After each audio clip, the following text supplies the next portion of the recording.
SSC পরীক্ষা 2026-এর সকল শিক্ষার্থী, তোমাদের সামনে ইতিহাস যে পরীক্ষাটি রয়েছে, ইতিহাসের এমন টপিকগুলো আজকে তোমাদের দিয়ে দিব এবং নির্ধারিত এমন প্রশ্নগুলো দিয়ে দিব যে একটা প্রশ্ন যদি তুমি মিস করো পরীক্ষায় অনেক পস্তাতে হবে তোমাকে। প্রত্যেকটা শিক্ষার্থীর এই প্রত্যেকটা টপিক অবশ্যই করা উচিত। একটা টপিকও যেন কোনোভাবে মিস না যায়। পাশাপাশি আমরা তোমাদের জন্য কিছু নির্দিষ্ট প্রশ্ন দিয়ে দিব, যে প্রশ্নগুলো যদি তোমরা কভার করো, তুমি যেই বোর্ডেরই হও না কেন এখান থেকে অবশ্যই প্রশ্ন কমন পাবা। তো চলো আমরা দেখি। তোমরা জানো যে যারা আমাদের রেগুলার ক্লাস করো জানো যে আমাদের থেকে কিন্তু ইতিমধ্যেই প্রায় 90 বা 95% কিন্তু হুবহু কমন আসে ইনশাল্লাহ। সেই বিশ্বাসে আমরা এই সাজেশনগুলো দিচ্ছি। তোমরা যদি একটু কষ্ট করে ভাইয়া পড়ো, আমি তোমাকে নিঃসন্দেহে বলছি কমন পাবা ইনশাল্লাহ। ঠিক আছে, তো চলো আমরা শুরু করি তোমাদের বিশ্ব সভ্যতার। তো তোমাদের কাছে সিলেবাসে যে কটা অধ্যায় আছে তার মধ্যে হলো অধ্যায় দ্বিতীয় বিশ্ব সভ্যতা, অধ্যায় চতুর্থ, অধ্যায় ষষ্ঠ, অধ্যায় অষ্টম, নবম এবং ত্রয়োদশ, এই কয়টা অধ্যায় তোমাদের রয়েছে। এখন কথা হলো এই কয়টা অধ্যায়ের মধ্যে সবচেয়ে গুরুত্বপূর্ণ অধ্যায় কোনটা। সেক্ষেত্রে অধ্যায় 2 অবশ্যই পড়বা, এটা তোমাদের জন্য খুবই ইম্পর্টেন্ট একটি অধ্যায়।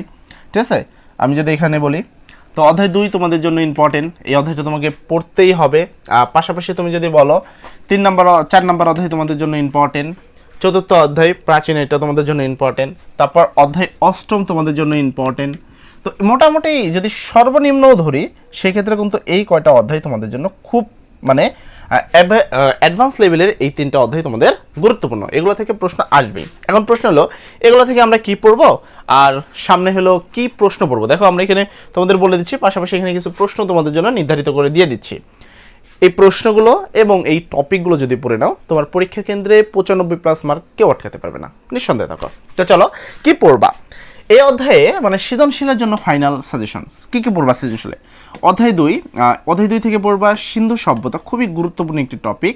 মিশরীয় সভ্যতা তোমাকে পড়তে হবে, গ্রিক সভ্যতা এবং রোম সভ্যতা।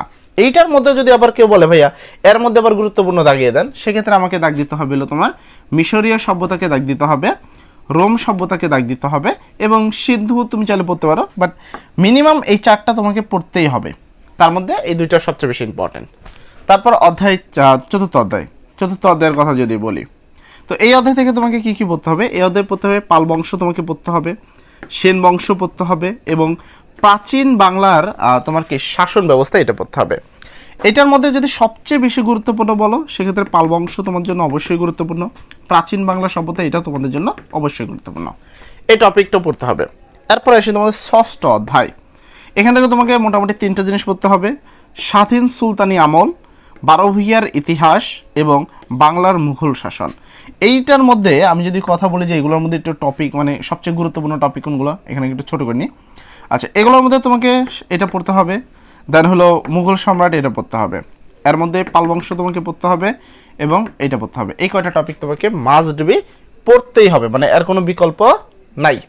ওকে, এরপরে হলো তোমাদের অষ্টম অধ্যায় থেকে তোমাকে পড়তে হবে পলাশীর যুদ্ধ, তারপর বক্সারের যুদ্ধ এবং দৈত্য শাসন। এটার মধ্যে প্রথম যে 2টা আছে এই 2টা তোমার সবচেয়ে বেশি ইম্পর্টেন্ট। পলাশীর যুদ্ধ 100%, মানে এটা 100-এর উপর 100 তুমি ধরে নাও। তার পরবর্তী যদি কথা বলি পরের অধ্যায় নবম অধ্যায়, খুব বেশি যে ইম্পর্টেন্ট বিষয় তা কিন্তু নয় নবম অধ্যায়ে। তারপরে তোমাকে এখানে পড়তে হবে নীল বিদ্রোহ পড়তে হবে, রাজা রামমোহন রায় পড়তে হবে, রোকেয়া বেগম পড়তে হবে। এখান থেকে প্রশ্ন আসবে অ্যাকসেপ্ট, বাট অতটাও গুরুত্বপূর্ণ নয়। ওকে, তারপরে তোমাকে পড়তে হবে 13 নম্বর যে অধ্যায়টা আছে এখান থেকে। 13 নম্বর অধ্যায়ের মধ্যে সবচেয়ে ইম্পর্টেন্ট টপিকের কথা যদি বলি 25শে মার্চ গণহত্যা, এটা তোমাকে পড়তেই হবে। তারপর হলো মুক্তিযুদ্ধের বিভিন্ন শ্রেণী পেশার লোকের যে অবদান সেটা পড়তে হবে এবং বাংলাদেশের নামের ইতিহাস, এই 3টা টপিক পড়তে হবে। তাহলে এটা হলো তোমার মেন বই থেকে তুমি কি টপিক পড়বা সৃজনশীলের জন্য, এই টপিকগুলো তোমাকে দাগা দেওয়া হলো। এবার আসি আমরা কিছু নির্দিষ্ট প্রশ্ন তোমাদের বলে দিই। ঠিক আছে, কিছু যেমন 2 নম্বর অধ্যায় থেকে তুমি ক নম্বরের জন্য কোন প্রশ্নগুলোকে একটু বেশি গুরুত্ব দিয়ে পড়বা।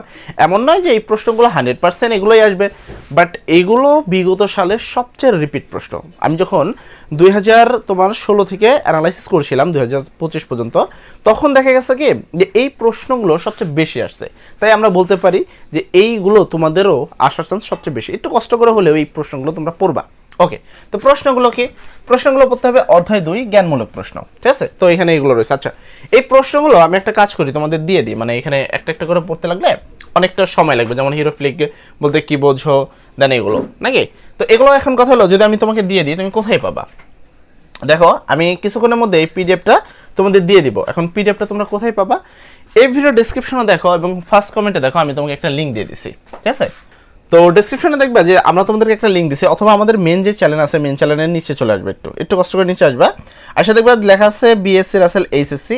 এই যে চ্যানেলটা, এই চ্যানেলের পোস্ট অপশনে চলে যাবা। পোস্ট অপশনে গেলে দেখবা যে এই যে যেই সাজেশনগুলো তোমাদের পড়তে হবে সেটা দেখবা এখানে দেওয়া আছে। আমি যেমনটা আগে ইসলাম শিক্ষার জন্য দিয়েছিলাম, তারপর হলো তোমার 26-এর বাংলা বিশ্ব, মানে প্রত্যেকটা সাজেশন এখানে দেওয়া থাকে।